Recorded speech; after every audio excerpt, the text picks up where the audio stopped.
Alors là, on fait le déco de notre jardin, histoire de donner quelques pistes où on peut trouver des éléments de parasites en fait. Entre les colonnes du Palais Granvelle, les stands se montent petit à petit avant l'arrivée du public bisontin. Ce vendredi 27 septembre, le Musée du Temps accueille un important événement de vulgarisation scientifique, la Nuit européenne des chercheurs 2019.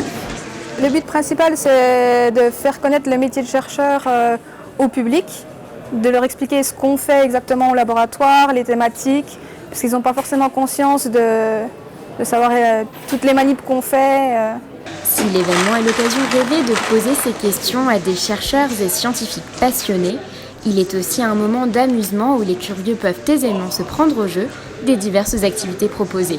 Ce qu'on a prévu, c'est qu'on va prendre quelqu'un du public pour maniper en fait. Cette 15e nuit des chercheurs a été marquée par la visite de Marc Tachelet, le directeur de l'Agence exécutive pour la recherche à la Commission européenne. Organisée nationalement par un consortium que pilotent l'Université de Franche-Comté et celle de Bourgogne, cette soirée dédiée à la recherche s'est invitée dans plus de 200 villes en Europe, dont 12 françaises. Cette année, les visiteurs étaient invités à venir accompagnés de leurs teddy-bears et autres Winnie l'ourson en peluche. Le but, aider des chercheurs montpelliérains dans leur enquête. Donc la grande expérience participative, c'est une recherche qui a lieu dans 12 villes de France, à l'initiative d'un laboratoire de l'Université de Montpellier. Et cette recherche, elle fait appel à un objet du quotidien qu'on connaît tous, le petit doudou, le fameux petit doudou en peluche. Tout d'abord, le doudou est pris en photo.